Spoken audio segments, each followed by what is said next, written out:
Zokta Heilige Gemara. So yesterday we learned how we know that a misukenes is mutter to eat, provided that we verify after the shechita that it was alive at the shechita. So we brought multiple rayas that a misukenes is allowed to be eaten, and one of them was from the fact that it says chelav nevela, the chelav treifa, loisa chelu. The Gemara suggested that it didn't need to say chelav nevela if we already know that chelav misukenes and chelav treifa loisa chelu. Elamai, it must be to tell us that a misukenes is not a treifa and the misukenes is mutter to eat. The other limud was from the extra chelav, and we learned davka treifa and nevela is the chelav like the basar, and it's all also bachila. Ma'ashenka by masukenes, the chelav is not like the basar, because the chelav is also bachila, and the basar is not. And the third reason was the rai from Yecheskel Hanovi, who was listing the extra level of kedusha that he was disciplined with, and one of them is that he wouldn't eat from a misukenes. So vice the roish, you're allowed to eat from a misukenes, and it was just Yecheskel Hanovi who was on a higher level of shmira. Then the Gemara wanted to know what exactly is a misukenes. So the Gemara is an animal that cannot stand on its own feet, even though it has very strong jaws. And then we had a discussion as to what is a good siman of mifar cheses. Ultimately, if it's a mifar cheses, we can assume it was alive at the Gemara Shchita.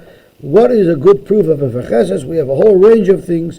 We had the Tanakam who says if it moves yad and regel. We had Rabbi Eliezer said it was zinuk. Then we had Rabbi Shimon ben Gamliel said yad and regel. Rabbi Eliezer said zinuk. The Chachamim said yad or regel. Now we have Rav saying goya moaning ketila rei or becheshkeshav asna. And then we had Shimon who said that anything that's not a normal movement that an animal makes when it dies. For instance, if it spreads its legs out, that's a normal movement. But pulling the arms in would not be a normal movement. That would also be a mifar cheses, which takes us to where we're at right now. So Zok the Heilige Gemara.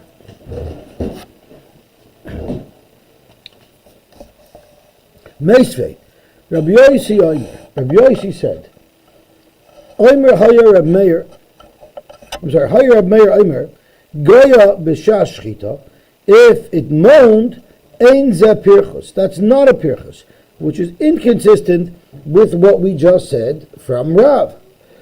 Rabbi Eliezer, Rabbi Yosy Omer Mishmai, afilu hu tilareya, the kishkisha biznova ein ze Pirchus. So these are all kashas on what Rav said. Kasha Goya Agoya, Kasha Rei Yarei, because he says that these are not considered a Pirchus. The reason why it's not shver on Rav from what we're quoting here from Rabbi Yosy is ha the avi kala. If the animal had a very thick voice, that would be a sign that it's alive. Rashi says shoyikola ava v'chazak, and it was strong. The vadai osi mikoy. That noise is definitely coming from life. Ha the amikala, if it's a very soft, sweet voice, Rashi says, Kea, very weak. It's a very weak voice, not sweet, but weak. That's not a sign of life. Rei namelekasha. Kan b'shoises, kan b'matreses. If the rage just drops out, that's not a sign of life, it's not a sign of strength. But if it's matreses, if it shoots out with force, that would be a sign of life. Amar B'chista. Pirchus sha'amru. This that we say, that Pirchus is required in order to verify that this animal was alive, it's b'soiv shchita. Zokt Rashi, ani shamati b'soiv shchita. Rav Chisda is saying that I heard that the Pirchus that they said has to be b'soiv shchita. V'ani mefarish my soiv. So I heard soiv shchita, and now I'm explaining what is meant by soiv shchita. Emter shchita, it really means the middle of the shchita. Doesn't mean all the way at the end. So why was it referred to as soif shchita? Lafuke im betchila shchita pirchusa. If it only was mefarches right at the beginning of the shchita, that would not be a raya that there would be a sign of life at the end of shchita. Kiven to emter shchita la pirchusa la havela chiyusa Ki hai asir mishum netilas neshama. Even the be'emse shchita le pirchus. So if it was not mefarchus in the middle of the shchita, let's look at the base.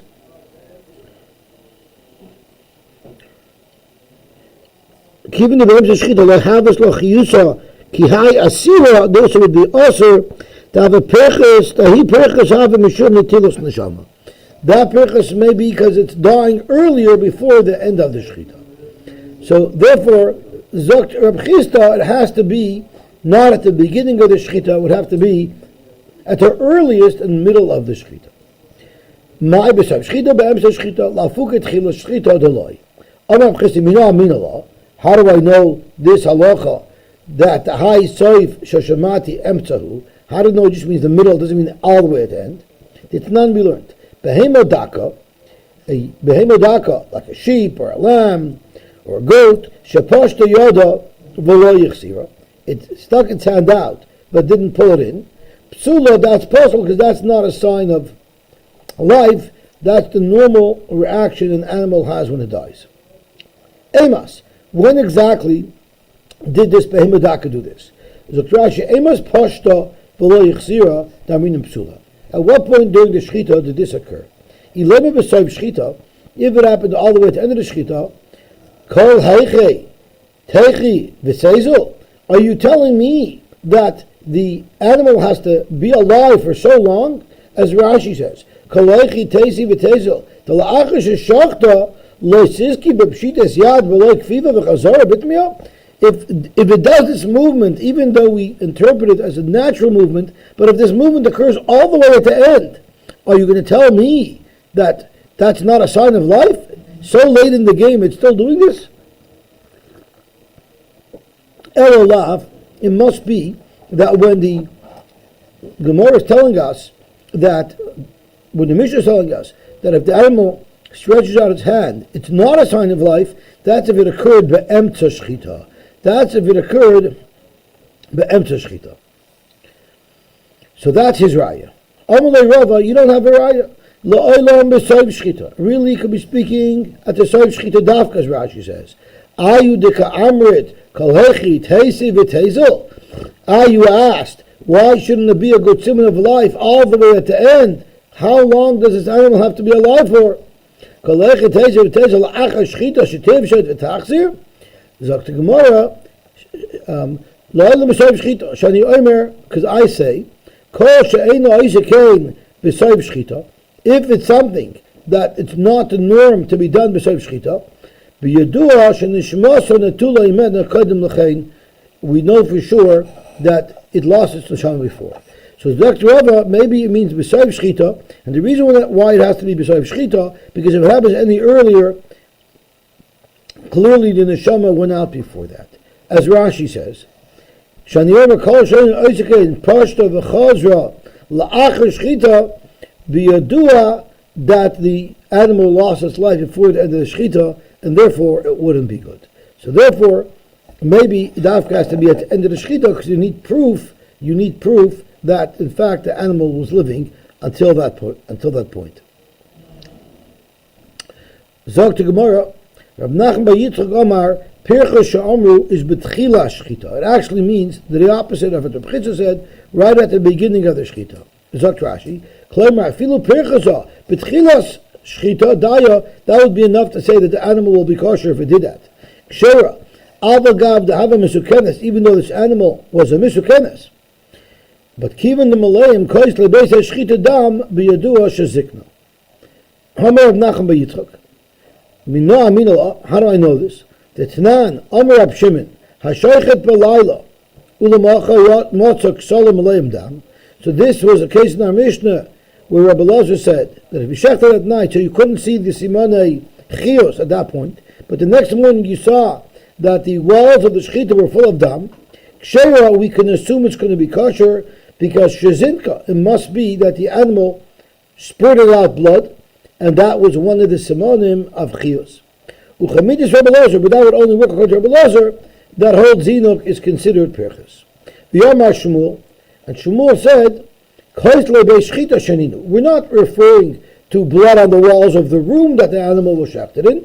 We're referring to the actual walls of the shechita, which would mean the cut surfaces.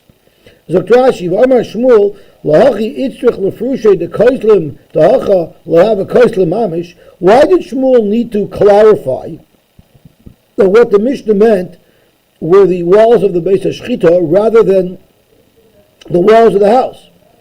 And the koislim Beis HaShchita, the Yava koislim mamish, if it was actually blood on the walls of the room, l'mocher hayunin necholim lahavit. The next day it would be very easy to know if this animal's spurting blood was a sign of life or not. It would be very easy to tell. How would it be easy to tell?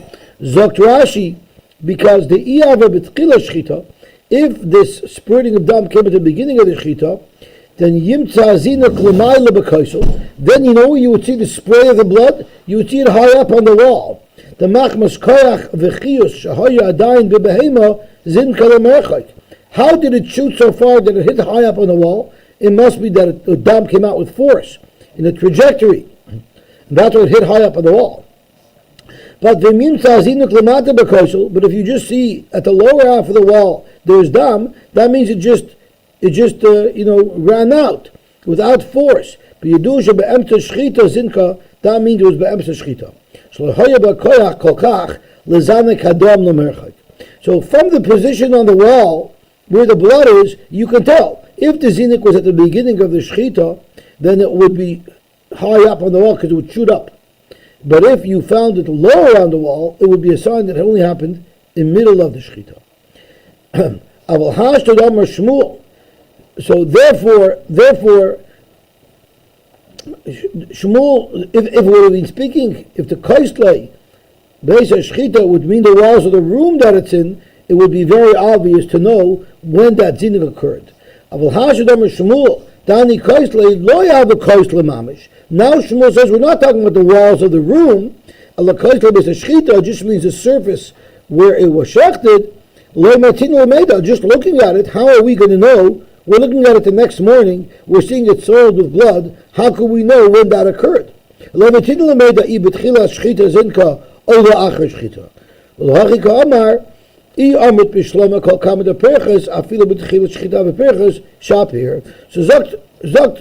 Shmuel as follows.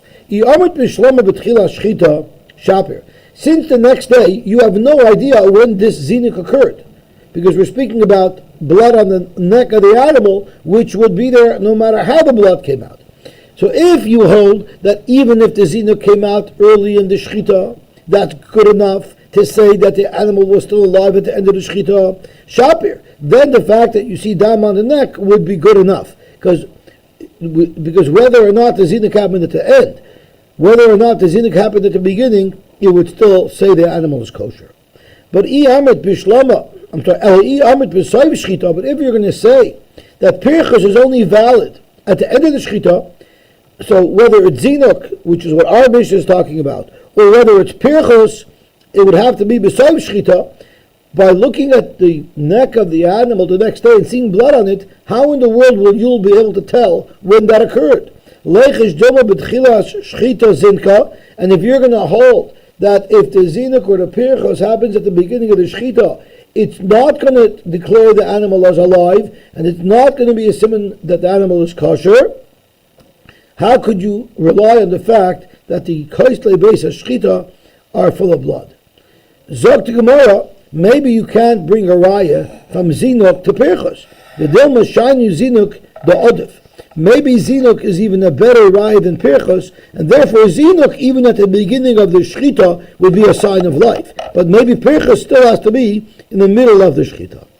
Zog Rashi, like Reb Chisda said, that the Pirchus cannot come at the beginning, it has to be at least in the middle. Man le malon lemocher, how could you tell the next day when that zinuk occurred? The zinuk, the leorta, how could you tell the zinuk that occurred last night? It happened in the beginning of the middle of the shechita. Maybe it occurred at the beginning, and then it's not a sign of life. Sagt die Gemara, "V'dilma le'olam shal Pirchusim, lo v'Pirchus ala b'emtza ala b'gemar shchita." Don't bring me a riot from Zinuk to Pirchus. Pirchus has to be in the middle, because Pirchus is not such a strong riot of life. So if it happens close to the end of the shchita, we'll say it's an indication that the animal was alive at the end of shchita. But Zinuk, we don't care when it happens. You know what? V'shani Zinuk the adav chiyusei u'Pirchus gadol. Zinuk is a huge action. It's a strong sign of life. Therefore, even if it occurred early in the shchita, it's such a strong sign of life at that point in time that we would be reassured that it was living till the end of the shchita. Zinka would be shaper dummy because we would know for sure that the animal was alive. So if there was a Pirchus, we only know for a couple of seconds after the Pirchus that it's still alive. So if the Pirchus happened at the beginning of the shchita, we don't know if the animal was still alive at the end of the shchita. But Zinuk, which is a strong sign of life, it's a sign that there's a lot of life left in this animal. Even if it occurred at the beginning of the shchita, we will say it's a raya that the animal was alive till the end of the shchita. Gewaltig. So Zok Gemara, now you're making a huge assumption that the act of Zinuk, when an animal squirts blood out of its neck, that's a much stronger signal of life than Pirchus. And who said that? Umi Adif, are you so sure that Zinuk is a much stronger sign of life than Pirchus, and therefore you can say that Zinuk at an earlier point will be adequate, while Pirchus has to be closer to the end of the shchita? What non we learned, Rabbi Elazar Omer, Daya im Zinka. What did Rabbi Elazar say? You don't need Pirchus, it's good enough if Zinka. Doesn't that sound very much like Pirchus is stronger? Because Rabbi Elazar is saying it's enough if there was no Pirchus, it's enough if it was only Zinka. Zokt Rashi, Dayim Zinka, I mean, that's the way he expressed it. Clearly it sounds that Zinka is not as strong of a raya, but yet he holds it's good enough. Zokt Gemara, true. Kal Midi Rabban Gamliel. Rabban Gamliel's version of Pirchus is that it has to move its yad and its regel back and forth, right? The Pirchus of the Rabbi Shimon Gamliel, it's Rabbi Shimon Gamliel in the beginning of our Mishnah. You need to do both. So moving a yad and a regel is definitely a stronger sign of life than Zinuk, and that's what Rabbi Elazar meant. Daya Zinuk, but v'adik midirabanan. But Zinuk is still a much stronger indication of life than moving either an arm or a leg. If it moves both, that's definitely a stronger sign of life than Zinuk. But if it only has to move one, Zinuk is a stronger sign of life than that. And therefore, we have a concern that if just because Zinuk would be good, who said that Pirchus would be good at the beginning of the Shechita? Zok Rashi, Kal Midirav Gamliel, the boy biyad uverego, b'shneim, sai by behemataka, sai by behemakasa, but for other midirabanan, dami biyad oy beregel. Beautiful. Zok to Gemara weiter. So now we're having a whole discussion of what's a stronger sign of life. If in fact Zinuk is a stronger sign of life than oyad oy regel, then the fact that Zinuk is acceptable at the beginning of the Shechita would have no bearing on whether or not Pirchus is good at the beginning of the Shechita. But that's when we're comparing Zinuk to movement of one yad or one regel. But if you're comparing Zinuk to yad and a regel is definitely a stronger sign of life than Zinuk. Zok to Gemara weiter. Amar Avina, Amar Li, Sama bar Chalkoi. Sama, the son of Chalkoi, told me, Akshi ba Avua the bar Abuvram, the father of Abuvram. The father of Abuvram had the following difficulty. Zok Rashi, Abuvram is Shema Ish, and Avua the bar Abuvram is Abuvram Atmai. The father of the son of Abuvram is Abuvram himself. So, Umakirin Hayu Esaben, the son was someone who people recognized. V'le'esa'av. V'yukor noisoi al Shem benoi, and that's why when they would call him, they would say, oh, that's Chaim's father. Because everybody knows Chaim. So when we identified Chaim's father, we said that's Chaim's father, She'ozos benoi simeloi. So Avua, the Bar Uvram, the father of the son of Uvram, meaning him himself. So the question here is, sometimes you identify a person by his own name, sometimes you identify by a son. So the famous story where Avram Pam, the God Lador, once called, what's Rav Pam in Toronto? What's his first name? David. David. So Moshe Reichman once called, Rabbi Avram Pam, the God Lador, once called Moshe Reichman's office. So the secretary said, before I could put you through to Mr. Reichman, could you please tell me who's calling? So Rabbi Avram Pam, the God Lador, said, tell Mr. Reichman that Rav Pam's father is calling, because he was giving respect to his son, who was a Rav in Toronto. So he said, tell him Rav Pam's father is calling. Because he could have said it's Rav Pam, the God Lador. No, it's Rav Pam's father, the Rav Pam from Toronto, it's his father. So that's a similar scenario. The Amar Law, Vrami Law, Achud Bar Bovram, and he said as follows: Umidar Rabban and Mi'adif, are you telling me that Zinuk is better than a Pirchus of either a Yad or a Regel? For Tanan we learned, V'chachamim Amrim, Ad Shetefarches Oy B'Yad Oy B'Regel. The Chacham say it won't be good unless you have a minimum of at least Pirchus Oy B'Yad Oy B'Regel. So clearly the Chachamim are expressing a Shita that's a higher level of requirement than whoever the Chachamim are talking to. Now we just need to know who they were talking to. Rabbanan Ahaya Kaimu. Who were they referring to when they said what you're suggesting is not enough? You rather need Achet Tefarches Oy B'Yad Oy B'Regel. Zotima Lema Adar Gamliel. If it's going according, if he's referring to Rabbi Gamliel, hold you need Pirchus B'Yad and B'Regel, and he's saying you only need B'Yad Oy B'Regel. So it's not Achet Tefarches. He should have said Kivun Shepirchus Sami Boile. He should have said you Rabban hold you need Yad and Regel, and I'm saying once you have either Yad or Regel, that would be adequate. El Pshita had Rebbe Lozer. It's pashut that when the Rabbanan said that you need a minimum of Ad Yad or Regel, it's going on Rebbe Lozer. And he's saying, Rebbe Lozer, your suggestion of Zinuk is not strong enough. You need at least a Pirchus of Yad or Regel. Which means that Zinuk is not stronger than Yad or Regel. So what you just wanted to say earlier is that Zinuk is stronger than Yad or Regel. Clearly from the way the Chachamim expressed themselves, Zinuk is weaker than Yad or Regel. The Adif Mayat.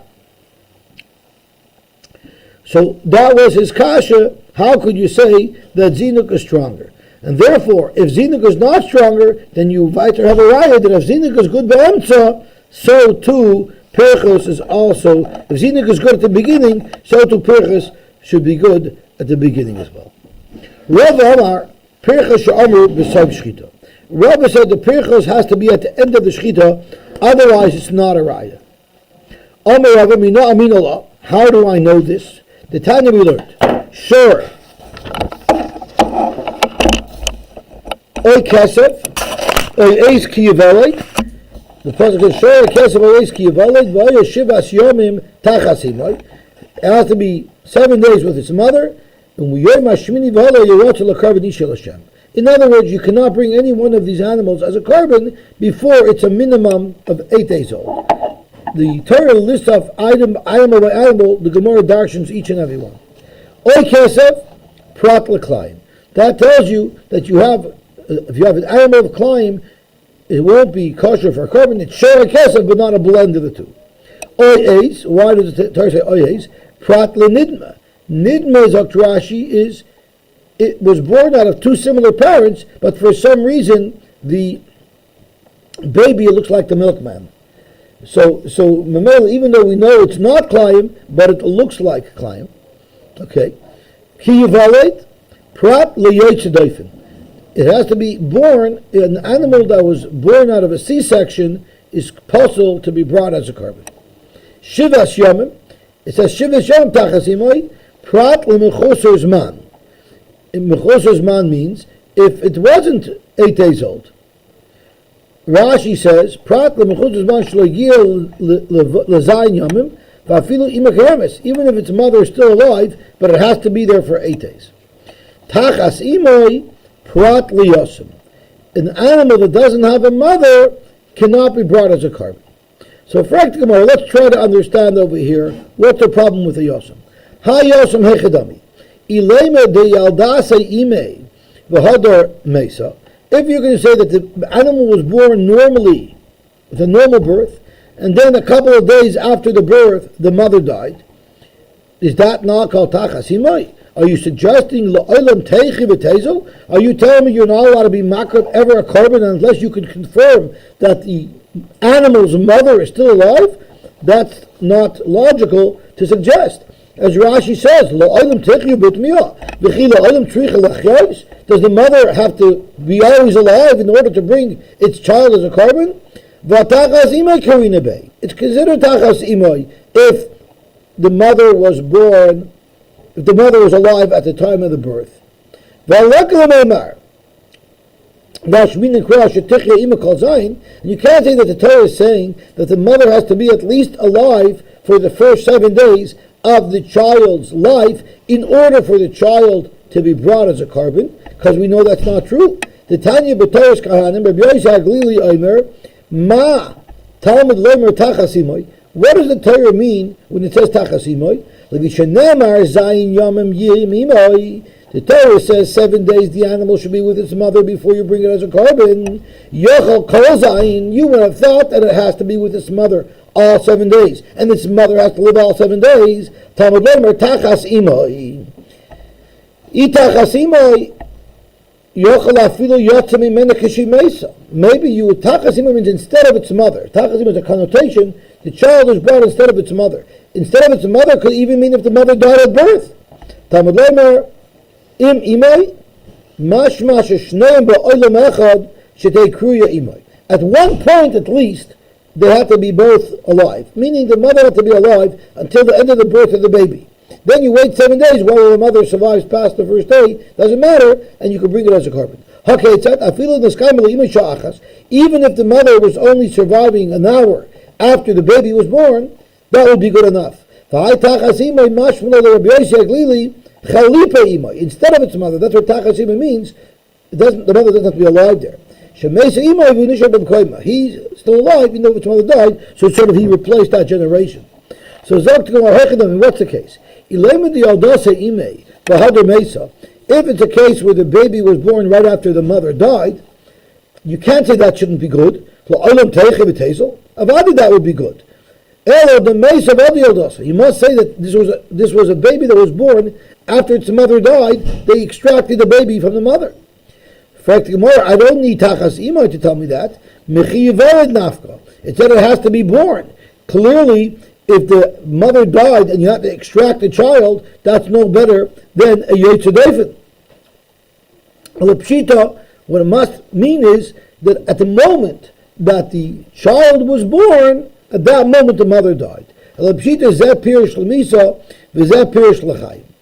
that's what it's saying would be good. As Rashi says, at the birth, the mother died.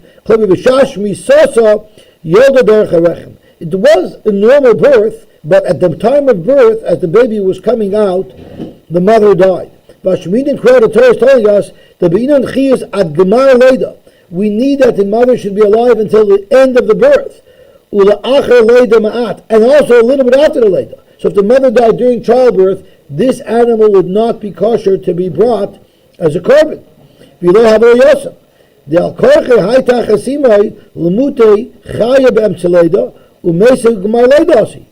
it says Tachasimai, the only thing that it could be telling us is that even if the mother died during childbirth, it's disqualified. Because it can't be telling us that it's disqualified after childbirth, because la'olam techla b'tezel.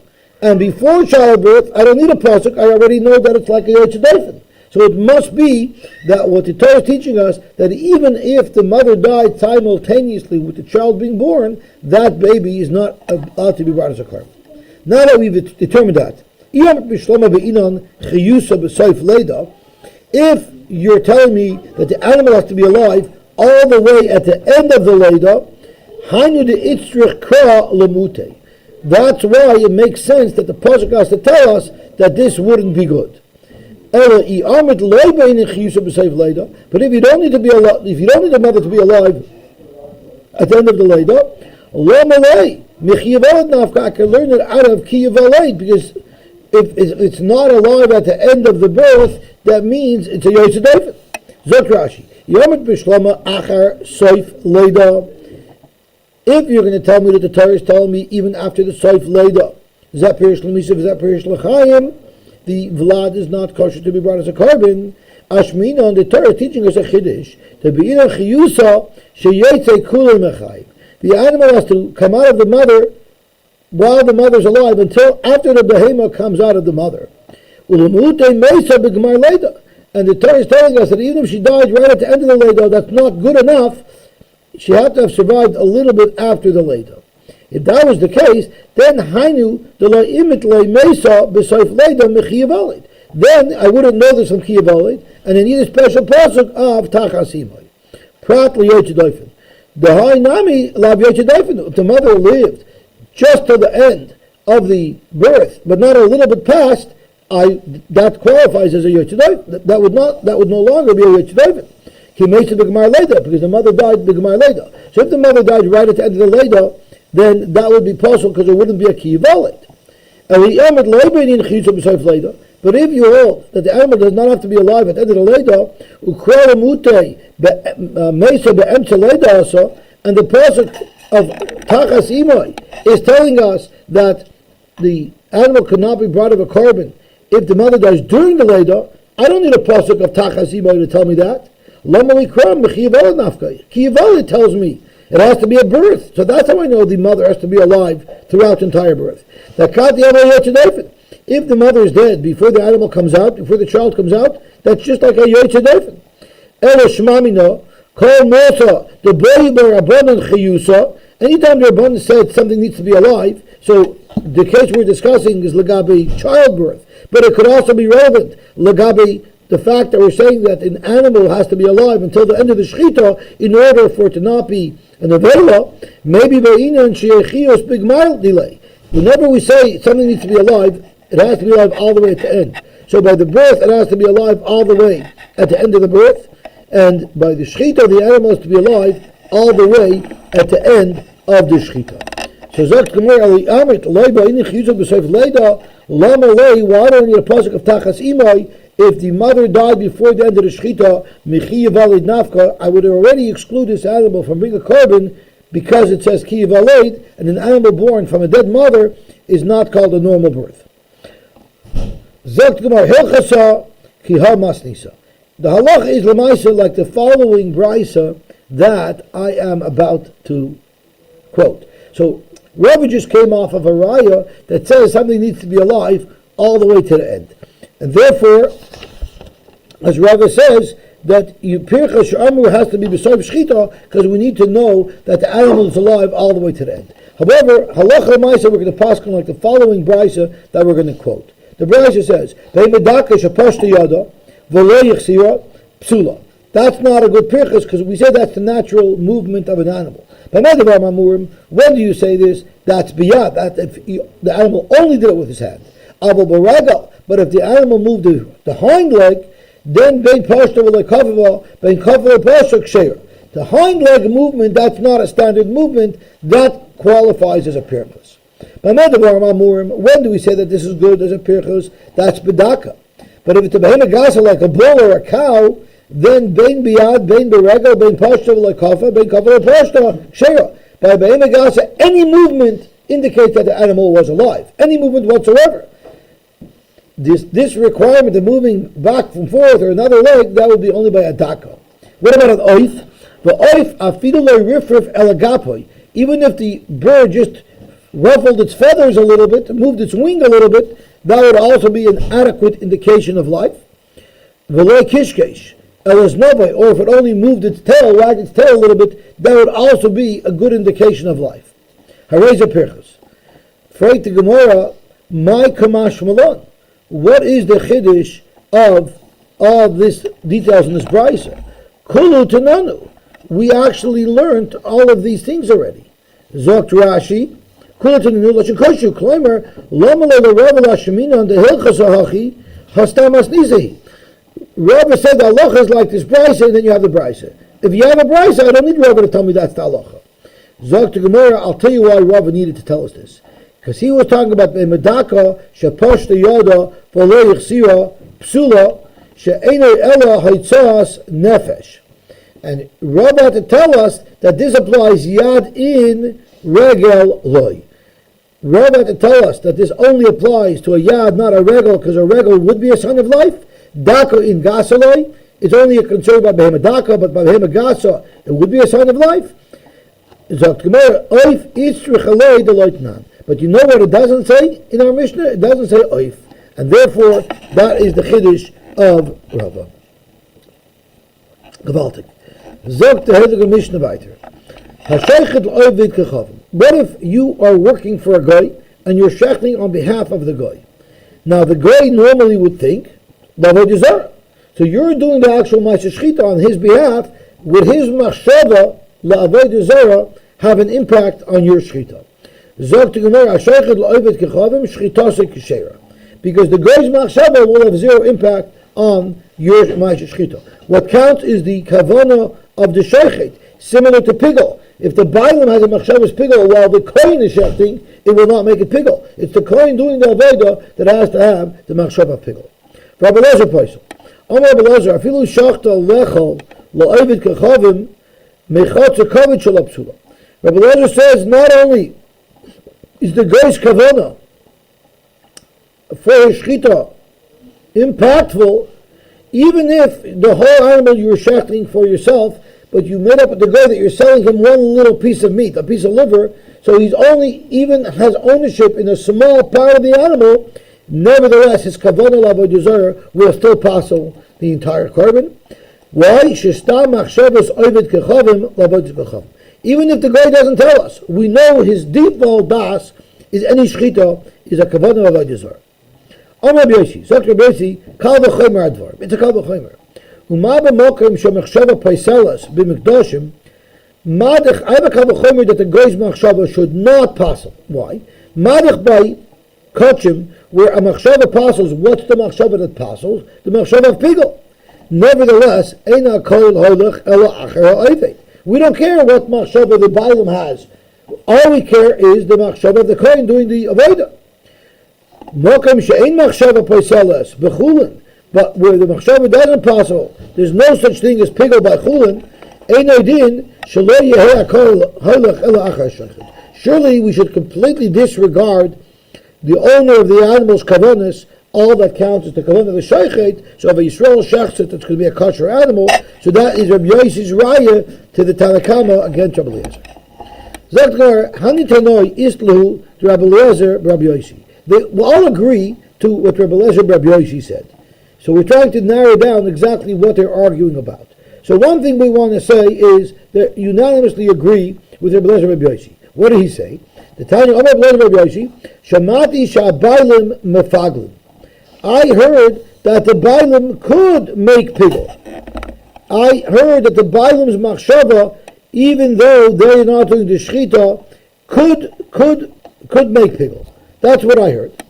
However, so what's the machlok? Is that everybody should agree that the goy's kavanah should asher the animal.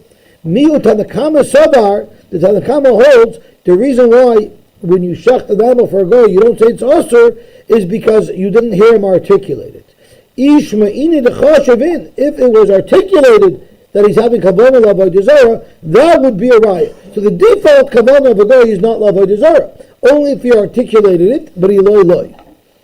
Because stam machshavas oived kechavim l'avodas kechavim lo amrinan. You don't say by default automatically the guy has kavanah l'avodah zarah. So if he did have kavanah l'avodah zarah, surely it would impact, even though he's not doing the shechita. However, we don't assume he's having a machshava l'avodah zarah unless he makes it clear. And in the case of a Mishnah, it was just sheichet stam. The guy didn't articulate his kavanah. But the Rebbe Lezer Sover, avagav deloy shminei dechoshev, even though you didn't hear him articulate specifically it's l'shem avodah zarah, stam machshavas ovid kachavim l'avodas kachavim amrinon. So that's the machlokes in our Mishnah, and then Rabbi Yosy comes along to ask a kasha on Rabbi Eliezer. V'as Rabbi Yosy l'meimer. Avagav the Shmi'inei Dechoshev, Rabbi Yosy has a third shita. He argues on both of them. And he said, even if you know for sure that the guy said, I wanted to be like Avodah Zarah, it wouldn't help, because he argues on Rabbi Eliezer, Rabbi Yosy, and he holds Zeh Mechashev V'Zeh Ovid Lo Amrinan. He argues on the Yosy. He argues on the whole premise. the only person who can passel a korban or an animal b'machshava is the shoichet himself. That's one shot in how we understand our Mishnah. There's a three-way machlokes. The first two Tanaim hold that the machshava of the owner helps. The whole question is merely, do you say that the owner had a machshava if he didn't articulate it? And Rabbi Yosy said, no, the machshava of the owner doesn't help. It doesn't have an impact. Ikadamri, the case was, b'dishmeina dechashiv pligi. They're arguing when he did articulate it. So what's the machlokes if he articulated it? Tanakamas over kiamina zeh mechashiv is ha'oived hanamili kula b'fnim. That only applies by korbanos. By a korban, you can have zeh mechashiv is ha'oived, as Rabbi Yosy says. But when you're talking about Chullin, loy, you don't say zeh mechashiv is ha'oived, because chutz mibifnim lo yalfinan. You can't compare halacha by a korban to Chullin. Also, Rabbi Eliezer argued on him, and he's the alfina chutz mipnim, and therefore the machshava of the bailam will impact the animal that the yid is shechting. But also Rabbi Yosy and Rabbi Yosy comes along and says, afilu b'fnim nami zeh mechashav is over lo yaminon. Rabbi Yosy says even by pigel itself, even by a korban, zeh mechashav is over does not work. Only the person doing the avodah could have the machshava to passel. Okay, we will stop here and Be'ez Hashem tomorrow.